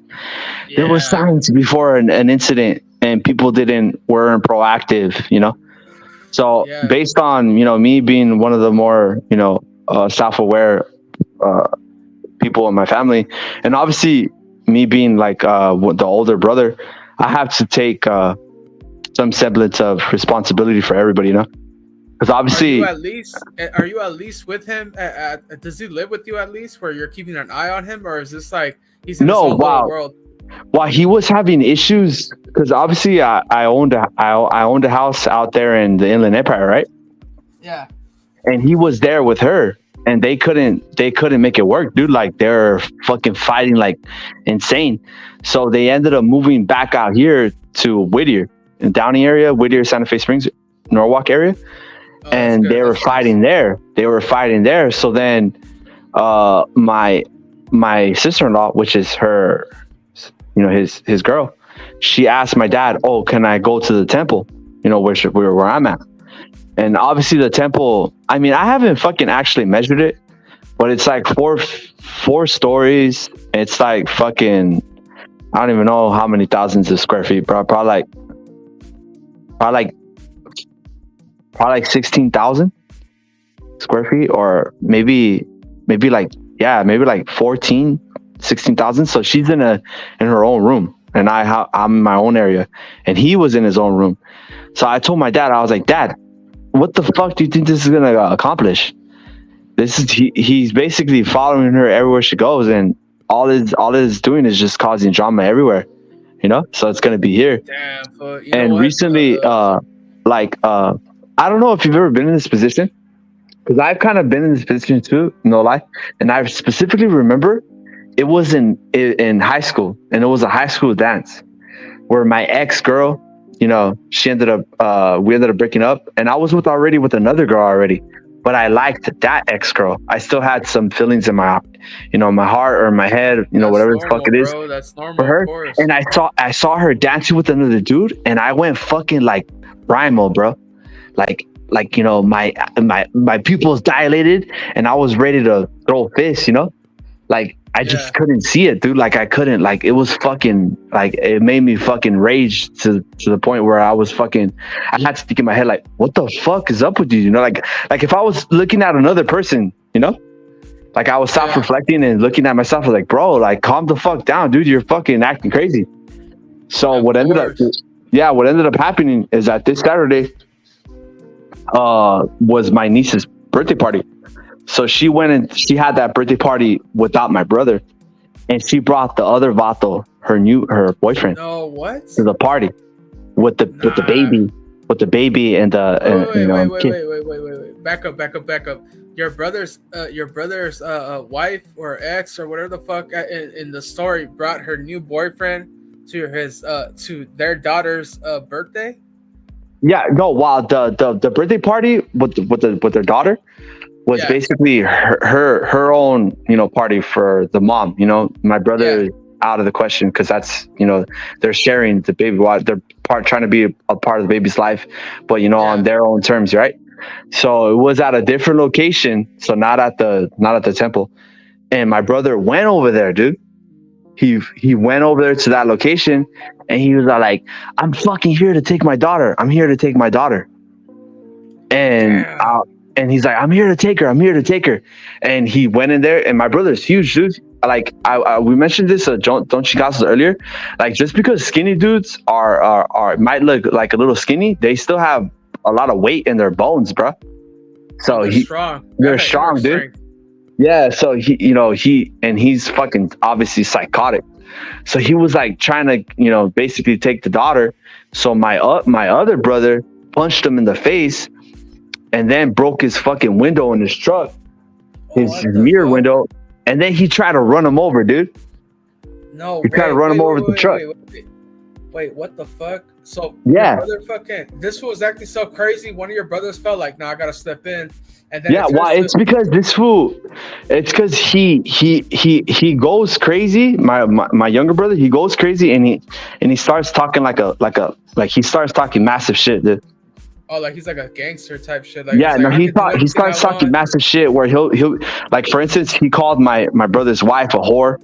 Like, Oh no, dude, you can't do shit like if you're, that. yeah, and you're not even saying it like, oh, you're a whore. No, you're saying it like with rage and shit. I mean, Yeah, he's calling her like a perra and yeah, all I this type mean, of yeah, and shit. you're, if you're acting like that, like, you should already expect, like, there's a reason why people don't be just be going like, hey, your wife's a whore.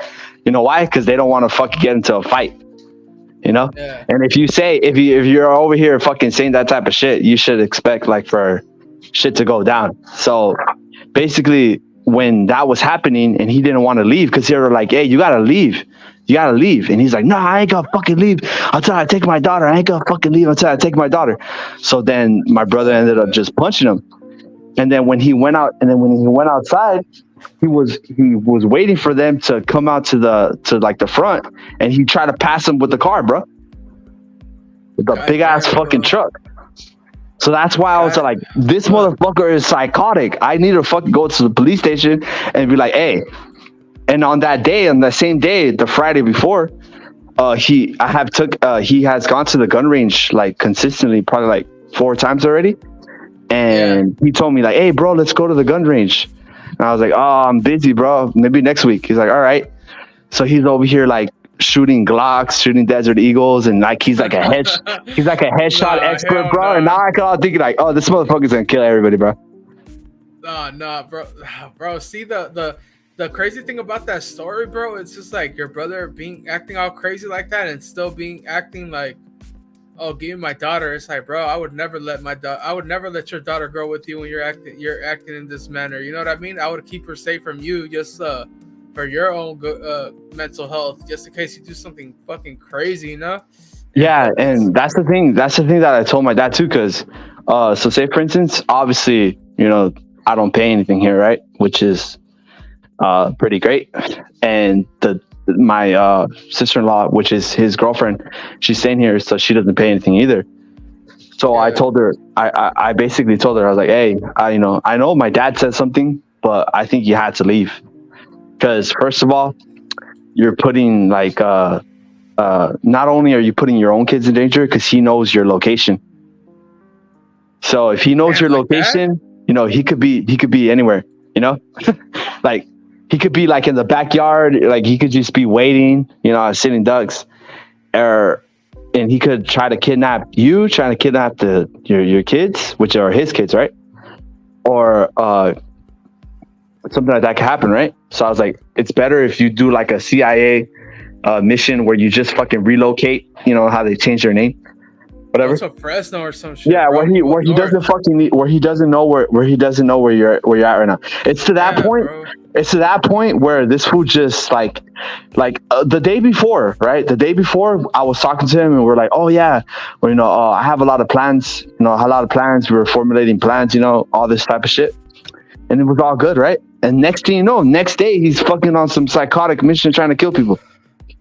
What the So it's fuck? like he obviously He's like, obviously the baby though, right? He's the baby of your family. yeah, he is. Okay, that see, like shit, like, dude, the babies of families are either really like fucking like calm as fuck or wild as hell, bro. Fucking Yeah, so but what I'm thinking is that you remember how I told you about that primal shit? yeah, Like he loses it when he sees her, dude. Like if especially with another dude, like he loses it. So it's like, all right, why am I gonna put this fucking scenario to play out where I live at? are the Where my kids? How old is she? Is she his the same age as him? well, he's 20 and she's 19. And the Yeah. kids, the kids are still under like school age type. Yeah, they're 3 and 2. Okay, Three and that's one, still young enough for. three and 1.5. Yeah. See, that's still young enough where you can like still, like maybe you can get it together, and then maybe there could be a rebuild phase, and like let's just fucking move on. But if they're like 5 and 6 and that type of shit's happening, it's like, oh no, dog, you gotta You know what I mean? You gotta fucking figure something out because this ain't it. You know? Yeah, well, what I recommend to my brother is that, look, dude, like, I'll give you, money for an apartment. Just fucking talk to other bitches, dude. You know, talk to, like, the best thing that you could do when you're heartbroken, when you're when shit goes bad in a relationship, is move on, dude. You know, you can't be looking at their social media. You can't be, stalking them. You can't be sending them Like that, messages. is it that bad? Yeah, why? Like, it's like he doesn't want to move on, dude. Like, I mean, look. Let's be honest. We've all gone through that phase when you're younger, where there's a girl that just fucking has you on that type of like, what the fuck are you? Are you trying to play me? You know, everybody. There's a point where every guy does feel like, are you trying to play me type shit? You know. So that feeling's understandable, but this sounds kind of like extreme and shit. No, why? To me, it's like more of like a control shit. You know? Yeah. Because he was on that shit where I told you, where, oh, I'm gonna talk to other girls and you could talk to other guys, but just don't bring it, out between us. You know, keep it in private.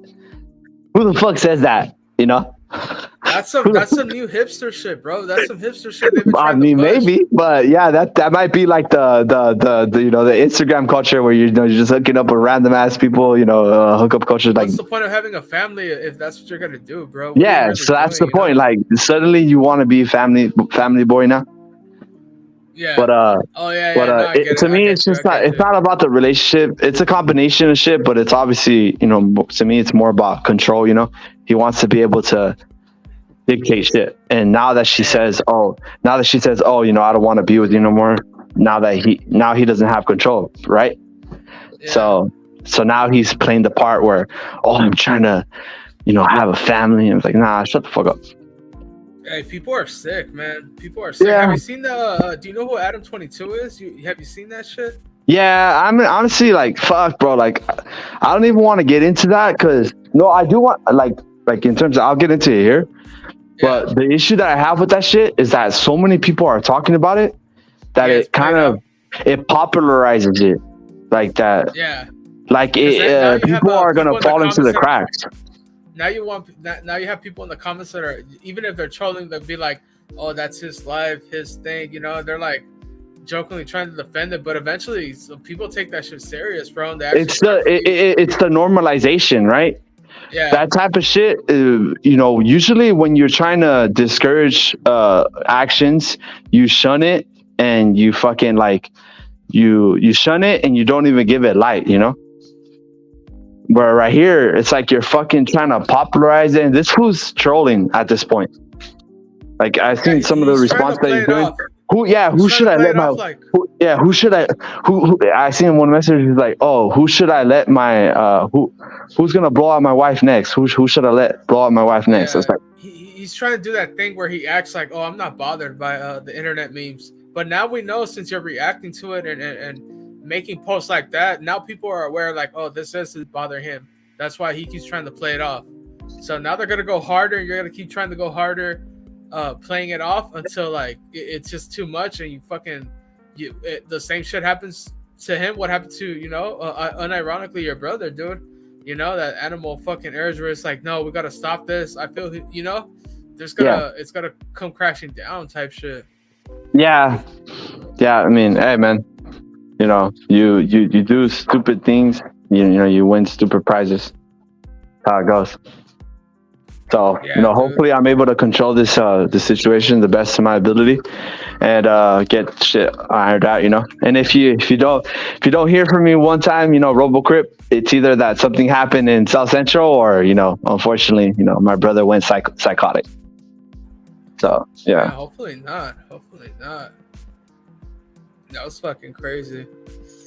Yeah, I was just asking that because that feels like a new thing that I've been seeing pop up where the internet keeps trying to bring up people that believe like in open relationships, but in those open relationships, the only person that gets the benefit is the woman, and the man just eventually fucking has a mental breakdown, right? Because he can't deal with being the well, it would be the person.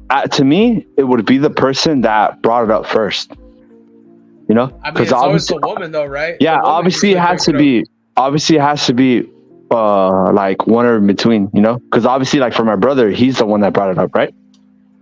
Oh, So yeah. so it's like whoever brings it up first, they're the abuser right there and then, because they're kind of like Will Smith and Jada, it was her that brought it up first, and he's like, oh, I had to, you know, I had to you know, I went through such trauma and I learned to accept it, you know, that this is just what she wants or whatever. Like that shit's like a buck broke, right? You know, we always mention that shit. You got to get buck broke, and buck broke is not. I would say that that's not actually you. You basically been traumatized to basically accept this thing that doesn't that bothers you, but to basically I don't know what it is, like what is the correct scientific term or medical term, but it's like, you know, you've been abused so much that suddenly you're just gonna be like, okay, you know, like it's been beaten into your brain. That's the way it is. So it's like whoever, to me, brings that shit up first, they're like, you know, they're hella wrong for that shit. Yeah, And if it is, it backfired, right? On guys feel like they're bringing that up and they get a layup, but it's really like you're working backwards. yeah, and for guys, it's on a. I see like it's like on some humiliation shit. Frank Bay is saying condition. I think that's what you meant, condition. Yeah, it's definitely like an abusing tactic, you know, where you have to try to basically convince someone to do something that makes them feel uncomfortable, and you beat it into them so much that, you know, they basically succumb to your advances. Then that's, to me, that's like, you know, abuse, you know. So these guys, you know, my dad actually went through that with my mom, because my dad had actually, but it was kind of like you know how cycles tends to repeat itself. Yeah. My dad is like 16, 17 years older than my mom, so he was in a he was in a previous relationship, right? Oh, and he had my older brother that's in Chicago right now, and he basically left her to marry my mom. And my mom was like, you know, 22, 23. So I get it, right? Of course. I get it. You know, you don't have to tell me. You don't have to tell me a lot. Just tell me those age ranges, and I get it, right? Yeah, like, and I mean, for guys, it's also it's kind of, you're starting a new life, right? It's a new beginning. Right. You know? Yeah. So like, but I was saying, like, you know, but my dad didn't try to be like. My dad wasn't like, oh, you know, he basically severed relationship with my brother's mom, right? He like moved on completely. Boom. Even gave her a property rights to a house that he owned, right? Which was kind of fucking psychotic. Yeah. I mean, I wouldn't have done that shit, but I mean, hey, that's his money, his plans, and I wasn't even alive yet. So, but in any case, when him and my mom broke up, and my mom, you know, broke up with my dad, basically, she tried to tell him that too, like, oh, you know, give me your house, you know, give me this house that you have. And I was like, what the fuck? Like, fuck no, bro. Like, fuck that. Get the fuck out of here. Like, I had basically, like, you know, had to protect my dad. And my mom didn't actually want to finalize the divorce, because my dad worked in county, you know, LA County, for like over 25 years. So she had like the best medical benefits ever, you know? Yeah. So she's like, oh no, like if we divorce, I'm gonna have to pay this and that. And I was like, hey, that's your fucking decision. You know, you don't get your cake and eat it too. You know, you want to fucking break up? Well, you're gonna break up. You know, so some of these guys or some of these bitches, because usually it's bitches, right? Because bitches shoot up where you get with guys with money. And guys don't do that. They don't have that. They don't have the ability. Like, there's no way a dude that's poor is gonna be able to go to, you know, West LA or Beverly Hills and hook up with a girl, bro, that's rich. Like, it's not gonna happen. Like, that success rate's gonna be fucking really small, bro. I mean, it happens, but that's like on some like random, like, you know, it's up. Yeah, you bet at a club maybe that's around that area. Yeah, like, oh, you know, and you know that shit, but it's like it's not like you're gonna be dating on some Tinder shit where you're gonna actually be looking to build There's never something substantial. there's never a scenario where like a 30-year-old woman walks into McDonald's and see a young cashier and it's like, hey, let me get your number. Change his life, right? You know? Yeah, you Yeah. know what I mean? Like, Yeah. there's never gonna be like a 33-year-old fucking woman fucking jogging at the park and sees a girl a 19-year-old and is gonna stop. Hey, what's up? Yeah, it doesn't happen. Yeah, and the few anecdotal scenario examples, they don't discount what you're saying, you know, because that's the average. That's what a lot of fucking people, they always bring up their little anecdotal examples as if that's countering the average that happens. It's like, bro, we're not saying it doesn't happen ever. We're just saying that, you know, on average, it's just like blue moon, you know. That's why you you know, of course it's gonna happen every now and then, but there's a reason why that fucking, you know, even in a movie, it's always a girl that's, you know, poor and suddenly she meets a rich guy. Because that's the way it is. That's usually the way it goes down. So yeah, I mean, in film, the rags to riches for a woman is she meets a man, right? And for a man, it's like a rags to riches story is, oh, he's from the slums, he's from the ghetto, and he finds a way out type shit, you know? Yeah, and so, yeah, the rags to riches that he becomes someone prominent and then gets the girl. Yeah. Whereas for the girl, it's like, oh, I met some guy. Yeah, there's never a rags to riches story for a guy where it's like, I'm a 20-year-old guy and I meet this rich older woman and she takes care of me type shit, you know? Yeah, it's not even. I don't even think there's a movie about that shit, bro. And for the reverse, it's like countless movies, bro. And if it is, bro, the guy is some fucking someone they throw away later on, you know? It's never like just a boy toy. Like, you're my bitch now, you know? I'm gonna take just a boy toy. My bitch. Yeah, just a boy toy. Yeah, but yeah, man. So The Graduate. Have you ever seen the Graduate? It's like an old fucking 1960 movie. It's like about a college student that has a fling with that lady, Miss Robinson, right? But, really? But she gets rid of him because he's like, dude, you're like some fucking some college dropout loser type shit, you know?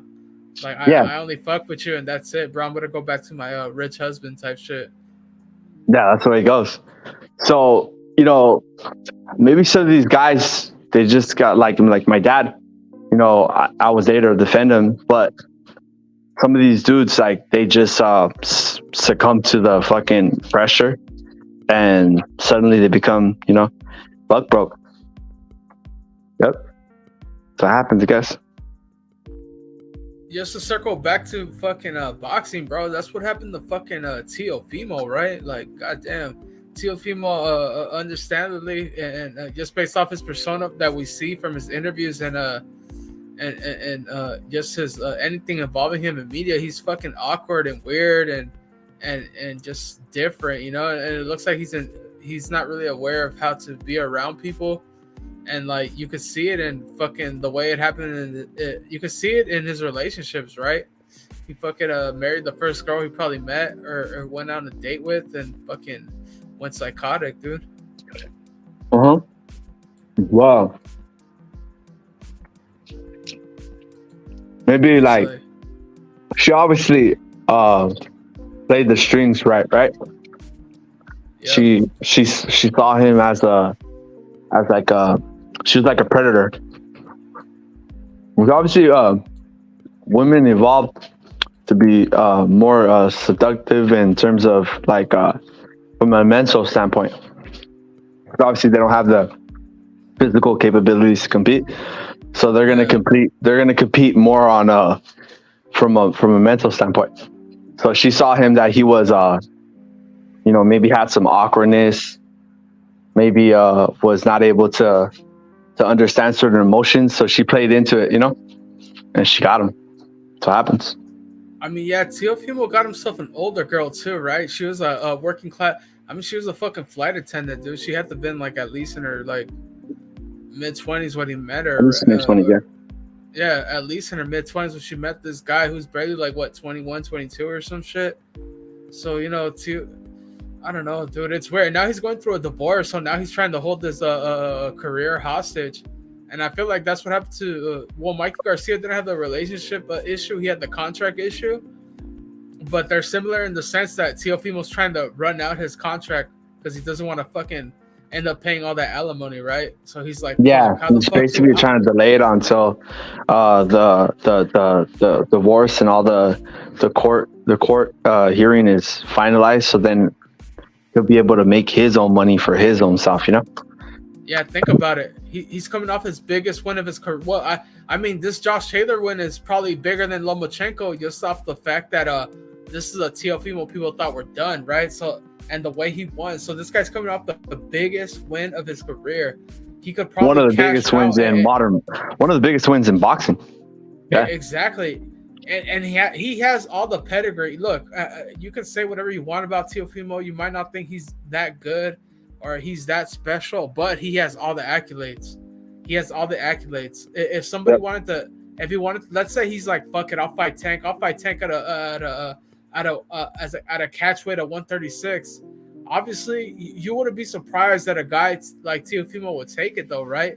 Because he doesn't have the money or backing, but he has something much more important. And those are the accolades, and that type of credibility is gonna get him a big payday one day, win or lose. So I can see why he's trying to hold out as long as he can right now, dude. Especially with the divorce. He's a fucking athlete, dude. These bitches would probably they take half and more, Yeah, well, hopefully it doesn't derail his career, because he's a good athlete, he's a good boxer. So, and I wouldn't want to there's some type of fucking that goes along with the cuck mentality too, where you're constantly trying to wish bad on people or you want to see people flame out. That's kind of exposing yourself when you do that, when you're constantly happy to see people fail, or you're actually hoping to see people fail. That's kind of showing that you're not really happy with your own life. You're not really happy with your own life, and you're basically showing other people that you want them to fail too, so they could so you can have something in common with them or something, Rather try to get advice from get into good groups where people could uplift you in certain areas, whatever you want to be, whatever hobbies, whatever business adventures, or spiritual, or whatever the case. That's more better for society and better for your own mind than constantly being like, oh, I want to see Tio have a breakdown or shit like it. For what, dude? Why would you want that? It's fucking kind of weird. So hopefully Tio comes out this stronger, and I think with right planning, he should. Yeah, people just needs to keep his head right and stay off the internet, if anything, because the internet is something that really fucks with a lot of people. A lot of people aren't aware enough to understand that the internet is fucking, it's poison. Constant information isn't, people aren't built to take in constant information at the rapid speed we do these days. So that's why you see so many crazy shit happen now, dude, because people they'll pinch and they'll go down rabbit holes and they'll radicalize themselves. Yeah, I read that kid's I forgot the exact term, but the gray matter in their brain, it's not as active because they're not reading books anymore. So they're basically just reading, TikTok and technology. And the thing about TikTok and say for instance Twitter is that you're constantly scrolling through little segments. You're not actually reading. You're just it's just captions. You're just catching little clips. And in TikTok, you're actually not really reading at all. You're just watching a video. So they're not even producing the same level of gray matter in their brains. So that's and then obviously without retaining any of it. That's what it is. They're being conditioned to basically not retain information. So obviously when they go on real life scenarios, they're not retaining information as easily. And obviously I read that from the 1990s to right now, kids meeting their friends in a real life environment is down 55% since then. Yeah, I mean, when's the last time you ever seen kids outside? And if you see kids outside at a park, it's probably them playing with siblings, Yeah, my brother's because my dad went out of his way to it's constantly we talked about it, we were caught in generations, right? So as soon as when we were going to the park, it was the end, right? It was the end phase of that type of Yeah. thing, for families. Before So the internet, low key. yeah, so when we would go, my dad made an effort, and we grew up playing sports at the park, playing sports with our friends, playing sports with our school, doing all that stuff, right? And it felt good, and it kept us in shape, and it was good to meet other kids and have real human interaction, right? Because there's type of shit like you could talk to people online, but there's different elements that you don't get from that in between talking to someone in real life. There's different things that are not the same. So all these kids that are not grasping that's the reason why they're like socially awkward, because they're not in their element. Their element is fucking a Discord chat. You know what I mean? I mean, you go on Twitter, dude. Those people are like all fucking unhinged, right? They all have they have unreasonable expectations of what people should be and act like. So they go all crazy when people don't meet those standards. Yeah, and I feel like people are more angry now, Of course. like more agitated, because online culture is kind of like a lot of agitation. Online culture is toxicity, Toxic, right? yeah. It's all memes. Look at the way people turn everything to a meme, right? Yeah, It's just being negative. It's Correct. just trying to be funny through negativity. correct, yeah. And even these so-called liberal people or whatever, they do the same thing. It's like the toxic. Of So course. it's like always those looking guys, to like that culture is probably the most unhinged right now. Yeah. I Yeah. don't really want to get deep into it, but and I'm not even the type of guy to be like, oh, fucking the conservatives do this or they do that or anybody, but yeah, it's just weird, bro. I don't know, man. A lot of that has probably I feel like if it weren't for this generation, we probably have better boxers too. That the internet had probably, Yeah, you think the internet culture it definitely would put a hamper on the mindset and the skill of a boxer, right? Of course. Look at fucking Ryan Garcia, right? Yeah. Look at Ryan, dude. Like Ryan obviously has all the abilities to be a great boxer.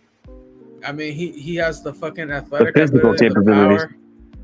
Yeah, but he's so focused on fucking keeping up with the internet and he's worried about how he's looking in fights. He wants to be pretty in fights. It's like, nah, bro, you gotta understand that is for that. That is for what you're doing over there.